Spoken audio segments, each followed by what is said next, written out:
আসসালামু আলাইকুম বন্ধুরা, কেমন আছেন সবাই? আশা করি কাছে দূরে দেশ ও দেশের বাহিরে যে যেখানে আছেন ভালো আছেন, সুস্থ আছেন এবং নিরাপদে আছেন। আলহামদুলিল্লাহ, আমরাও সবাই ভালো আছি। আজ আমি আমার বাসার লিভিং রুম ট্যুর আপনাদের সঙ্গে শেয়ার করব। এর জন্য আমি আমার লিভিং রুমটাকে একটু সাজিয়ে গুছিয়ে নিচ্ছি। তো আশা করি আপনাদের সবার কাছে ভালো লাগবে আমার এই লিভিং রুমটা আমি কিভাবে সাজিয়ে গুছিয়ে রেখেছি। আমাদের প্রত্যেকের কাছে সাজানো, গোছানো এবং সুন্দর একটি বাসা একান্তই কাম্য। পরিপাটি করে সাজিয়ে গুছিয়ে রাখা একটি ঘর যেমন চোখের আরাম দেয়, তেমনি মনের জন্য এনে দেয় একরাশ প্রশান্তি। নিজের সাধ্যের মধ্যে সবটুকু সুখ দিয়ে সাজাতে বাজেট ফ্রেন্ডলি কিভাবে একটা রুমকে সাজানো যায় তাই থাকছে আমার এই ব্লগে। তবে আমি মনে করি ঘর যেমনই হোক না কেন আর ফার্নিচারই যেমন থাকুক না কেন, সেটা সুন্দর করে সাজিয়ে গুছিয়ে রাখলেই সেই ঘরটা সুন্দর দেখাতে বাধ্য। আর শুধুমাত্র সাজিয়ে রাখাটাই নয়, পরিষ্কার পরিচ্ছন্নতার দিকটাও আমার কাছে খুব গুরুত্বপূর্ণ। প্রতিটা মানুষেরই রয়েছে সাজানো গোছানোর স্বতন্ত্র ধারা। কে কিভাবে তার নিজের ঘরটাকে সাজাবে তা একদমই নির্ভর করছে তার ব্যক্তিগত রুচি, শৌখিনতা এবং চাহিদার উপর। আমি আমার এই রুমটাকে কিভাবে সাজিয়েছি সেটাই আপনাদের সাথে শেয়ার করছি। আর আপনাদের যদি একটু ভালো লাগে তাহলে আমার এই চ্যানেলটাকে সাবস্ক্রাইব করে আমার পাশেই থাকবেন। এবার আমি আমার বাসার মেইন ডোর থেকে শুরু করছি। লিফট থেকে নেমেই ডান পাশেই আমার ফ্ল্যাটটা।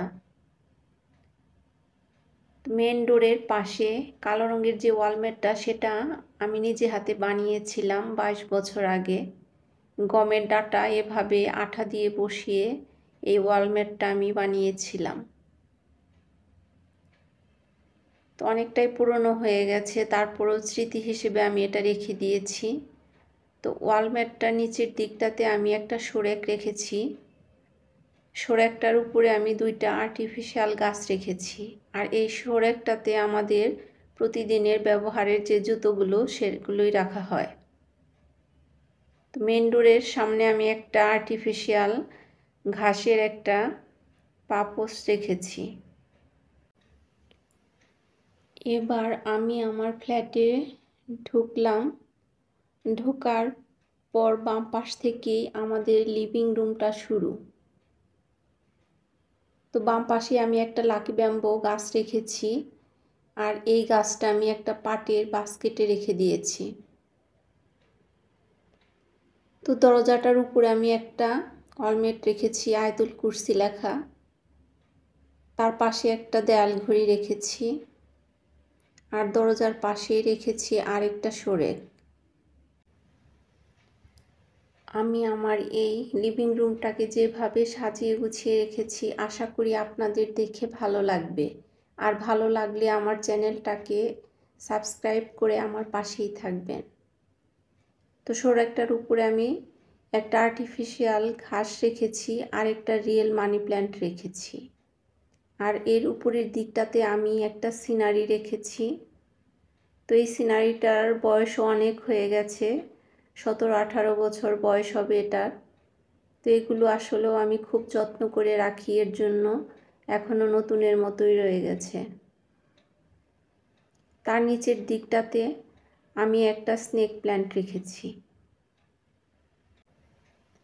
আর আমি অনেকটা স্বপ্ন নিয়ে আমার এই চ্যানেলটা খুলেছি। আর আমার এই স্বপ্ন পূরণ করতে হলে আপনাদের সাপোর্ট খুবই প্রয়োজন।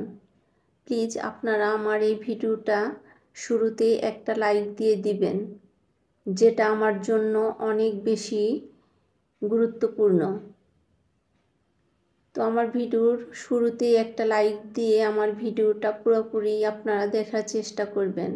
আশা করি আপনাদের সবারই খুব ভালো লাগবে। আমার এই লিভিং রুম ট্যুরটা শেয়ার করার পর আপনাদের সাথে পরবর্তীতে আমি আমার ডাইনিং রুম ট্যুরটা শেয়ার করব। তারপর এক এক করে আমার পুরো বাসার ভিডিওটাই আপনাদের সাথে শেয়ার করার ইচ্ছা আছে। তো এর জন্য আপনাদের আমার এই চ্যানেলটাকে সাবস্ক্রাইব করে পাশে থাকা বেল আইকনকে প্রেস করে রাখবেন, যাতে করে নতুন কোনো ভিডিও দেওয়ার সঙ্গে সঙ্গে আপনাদের কাছে পৌঁছে যায়। তো আপনারা যদি আমার এই ভিডিওর শুরুতে একটা লাইক দিয়ে আমার এই ভিডিওটা দেখে সাবস্ক্রাইব করেন, এতে কিন্তু আপনাদের কোনো ক্ষতি হবে না, কিন্তু আমার অনেক বেশি উপকার হবে। তো আপনাদের প্রতি আমার এই বিশেষ অনুরোধটা রইল, আপনারা সবাই প্লিজ আমার চ্যানেলটাকে সাবস্ক্রাইব করে আমার পাশেই থাকবেন, আর আমার ভুল ত্রুটিগুলো ক্ষমা সুন্দর দৃষ্টিতে দেখবেন। তো শোরেকটার পাশেই আমি আমার টিভি ক্যাবিনেটটা রেখেছি। তো টিভি ক্যাবিনেটের উপরে একটা ল্যাম্প আছে, তো এর পাশেই আমি একটা ওয়াল র্যাক রেখেছি। আর আপনারা লক্ষ্য করলে বুঝতে পারবেন এখানে কিন্তু আমি অনেক দামি কোনো কিছুই রাখিনি। কালো রঙের যে দুটো বোতল দেখা যাচ্ছে, এই দুটা বোতল টমেটো সসের বোতল, সেটাকে আমি কালার করে এভাবে রেখে দিয়েছি। আর খুবই সাধারণ জিনিস দিয়ে আমি এখানে সাজিয়েছি। তো ছোট্ট একটা সিরামিকের পটে আমি রিয়েল মানি প্ল্যান্ট রেখেছি। আর এই যে ল্যাম্পটা, এটাও আমার পুরনো ল্যাম্প ছিল, সেটা নষ্ট হয়ে গেছে। আর সেই ল্যাম্প দুটো খুলেই আমি দুইটা তাকে এভাবে সাজিয়ে রেখেছি। তো এভাবে বুদ্ধি খাটিয়েই আমি আমার এই ওয়াল র্যাকটাকে সাজিয়ে রেখেছি।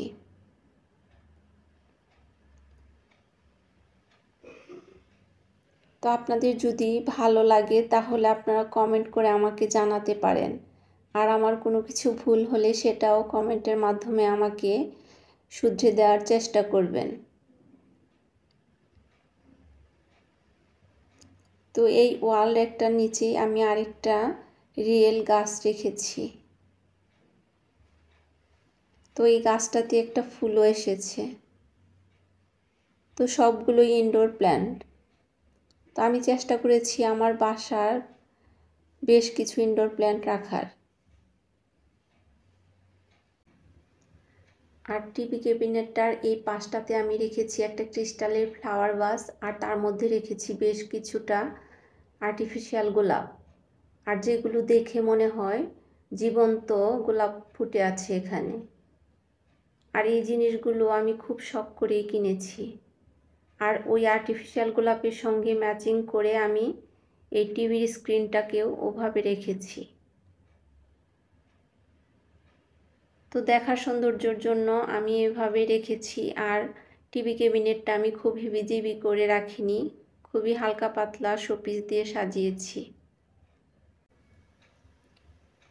এই ওয়াল র্যাকটার উপরের সাইডটাতে আমি দুইটা ছিনারি রেখেছি, ছোট সাইজের দুইটা ছিনারি। তো এই ছিনারি দুইটাও আমার বড় ছিনারিটার সঙ্গেই কেনা, এর বয়সও 17-18 বছর।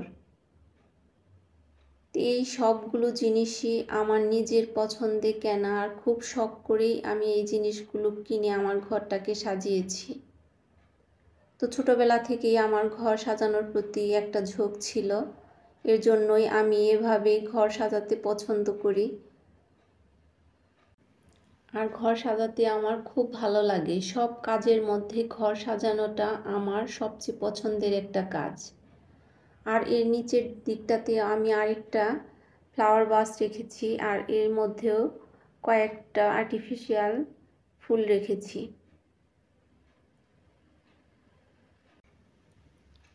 এখানে আমি সবুজ আর সাদা ফুলটাই আগে রেখেছিলাম, তারপর মনে হলো লাল একটা ফুল দিয়ে দিলে এখানে কালারফুল লাগবে, তাই তো এখানে একটা আমি টিউলিপ দিয়ে দিয়েছি। তো তার পাশেই আমার লিভিং রুমের একটা বড় জানালা, আর এই জানালাটা বেশ বড়। আর আমার আগের ফ্ল্যাটে জানালাটা আরেকটু ছোট ছিল, তো সেখানে আমি এই সাদা নেটের পর্দাটা দিয়ে কভার করেছিলাম।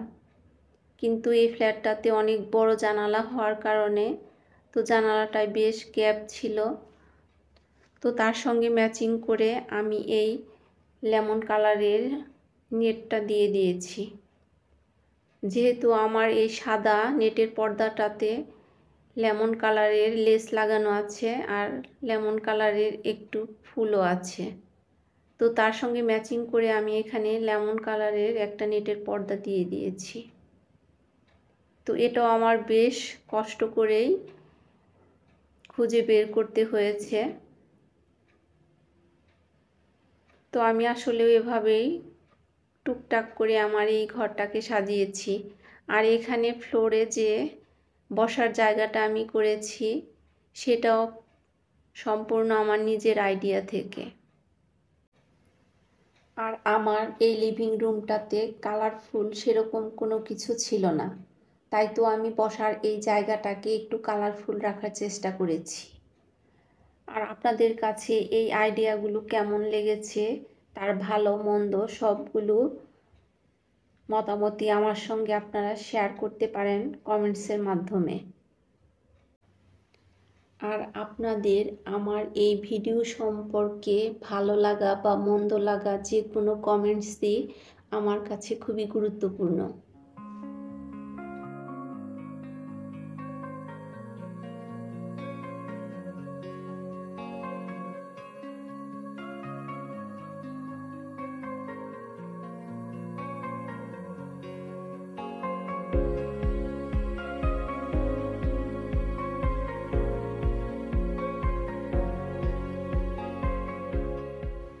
আর এই সোফাটার ঠিক উপরের দেয়ালে দিয়েছি একটা ক্যানভাস।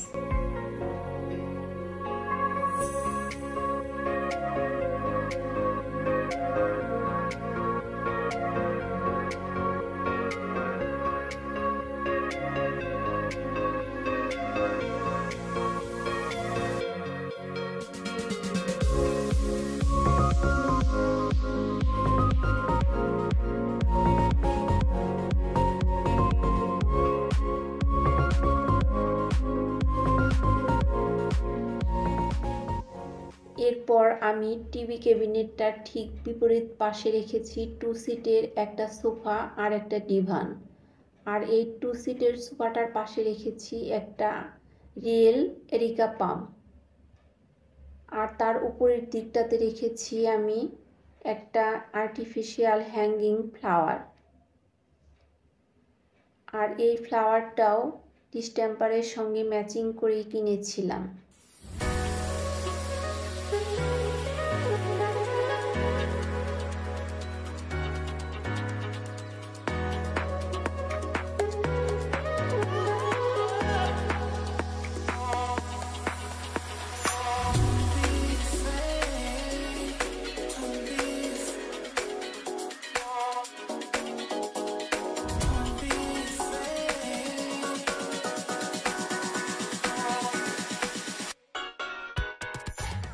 আর সোফাটার সামনেই রেখেছি সেন্টার টেবিলটা, আর এর নিচে দিয়েছি আমি একটা ফাড়ের কার্পেট। আর সেন্টার টেবিলটার উপরে রেখেছি রিয়েল মানি প্ল্যান্ট।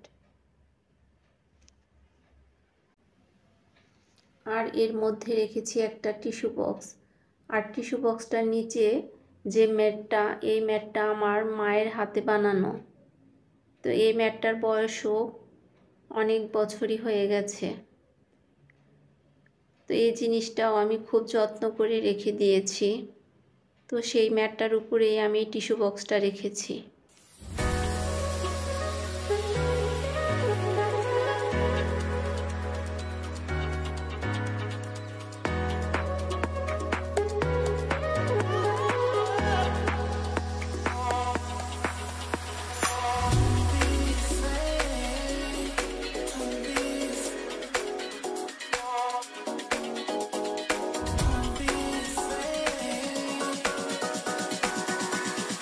আর এই দেয়ালের ক্যানভাসটা খুবই সুন্দর। তো এর উপরে একটা লাইট আছে, এই লাইটটার কারণে খুব একটা ভালো বোঝা যাচ্ছে না।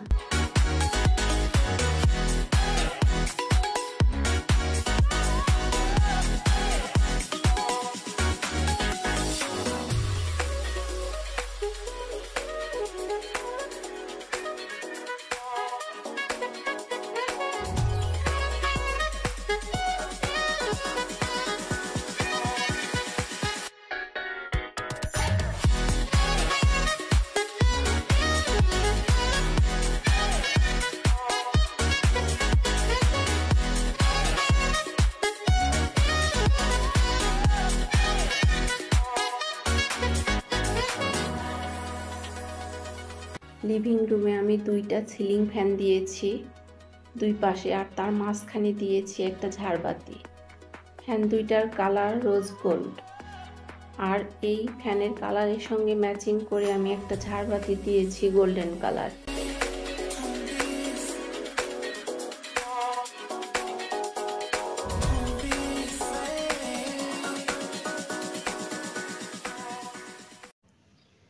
এবার আমি আমার লিভিং রুমের ওভারঅল ভিউটা আপনাদের দেখিয়ে দিচ্ছি। তো কেমন লেগেছে আমার এই লিভিং রুমটা আমাকে কমেন্টস করে জানাতে ভুলবেন না। আমিও ভিডিওর প্রায় শেষ পর্যায়ে চলে এসেছি, এখন আপনাদের কাছ থেকে বিদায় নেওয়ার পালা। আপনারা সবাই ভালো থাকবেন, সুস্থ থাকবেন এবং নিরাপদে থাকবেন, এই প্রত্যাশা করেই শেষ করছি। আল্লাহ হাফেজ।